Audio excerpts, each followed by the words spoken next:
Well, good morning, everyone. My name is Mighty Stream. I'm going to do your April the 27th spiritual principle a day in a meditation. I hope you're having a beautiful morning. If you need to reach me, feel free to do so at recoveryofhope21@gmail.com. The title of the meditation is Pursuing Equanimity. When we feel dignity, we are not turned by a passing breeze, and we no longer need to defend ourselves from every shadow. That comes from Guiding Principles book, Tradition 1, Opening Reflection. When we were using, we adapted to the dangerous and hostile environments around us by developing survival skills. Even once we leave that life, we take these defenses with us. Early in our recovery, everything can seem like a threat to our well-being. Our responses are often knee-jerk, reactive, and based on a life we are no longer living, not our present tense recovery journey. Over time, we find our emotional and spiritual footing. Equanimity is the art of maintaining this steadiness. We are not so easily thrown off balance by whatever waves may come our way. We find ourselves less drawn to drama, and we don't view challenges as crises so often. The tide comes in and goes out, and we acquire through our own and others' experiences a deep-seated belief that we can get through this, that we will be okay no matter what. The emotional wobbliness, we have when we first come to NA subsides as we gain perspective. How we see the world changes and how we respond to what we see changes. Real life difficulties may emerge, but we can respond differently. When we are rigid, we are apt to get knocked down every time there's a storm at sea. In recovery, we learn to adjust ourselves as we acquire the wisdom to know the difference. We get more comfortable being who we are without justifying or explaining our feelings, thoughts, and actions.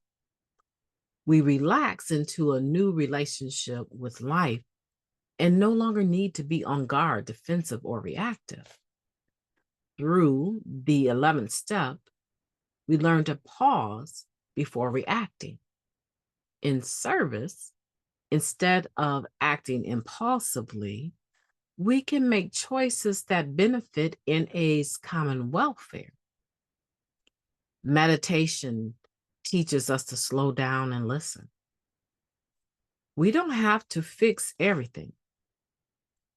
We're more open to the world as it is and to solutions that we may not have anticipated. We learn to be fully present and less guarded.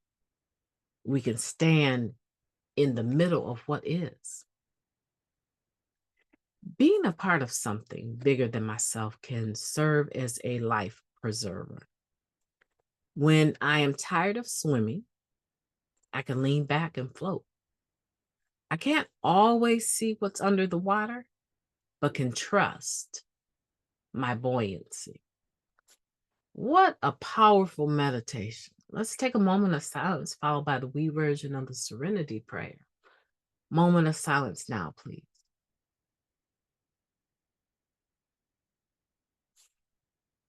God, grant us the serenity to accept the things that we cannot change, the courage to change the things that we can,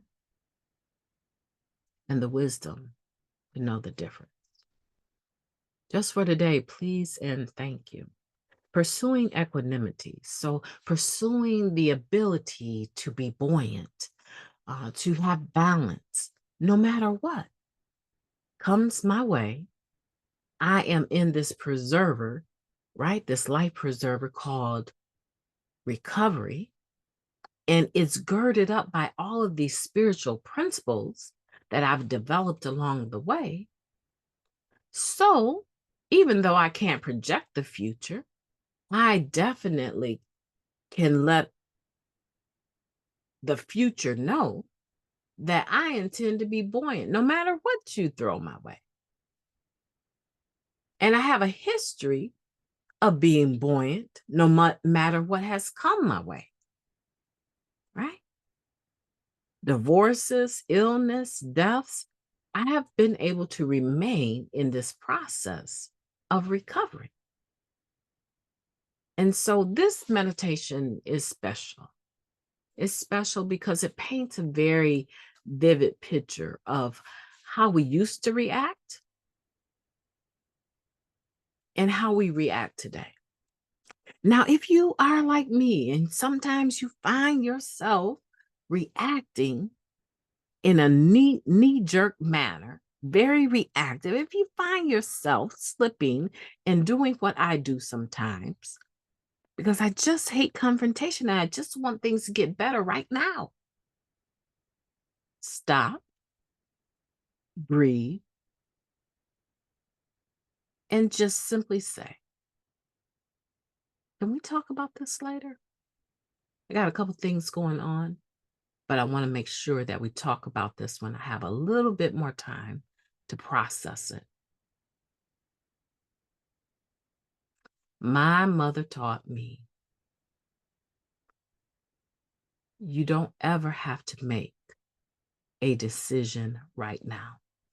People, in their lack of planning, their lack of follow through, their lack of consistency, will impose upon you a sense of urgency to make their life better. Most of the time, when someone is asking something of you and they need it right now, it's really not that urgent. They need it right now so they can get to what they promised to do or didn't do a little more quickly.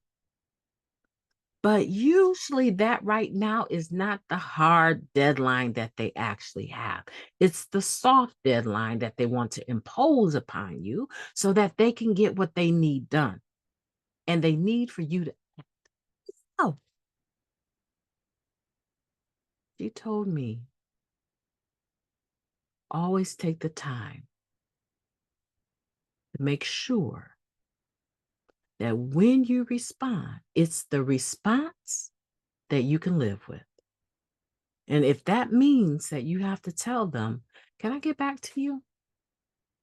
Or is that your soft deadline? Because I need a little bit longer than right now to be able to make a good decision. Don't ever, ever feel like you need to be backed up into a corner that you can't get out of. Not in this instance, out of clean, but get out of in peace and whole. Give yourself room and give yourself time to make sure that your response is one you can live with. And that's the beauty, that's the privilege of equanimity. That's the honor of recovery. That is something that you get over time. But once you get it, as I said the other day, you will not be so quick to give it away. And this is deeply rooted in the 11th step, maintaining conscious contact with our higher power, asking for the knowledge of our higher power's will and the strength and power to carry it out. Not verbatim, but you know what I mean. Step 11. My name is Mighty Stream. I've enjoyed talking to you today. I hope that you will have a beautiful day on purpose. I definitely intend to, and I can't wait to talk to you again. Talk to you soon.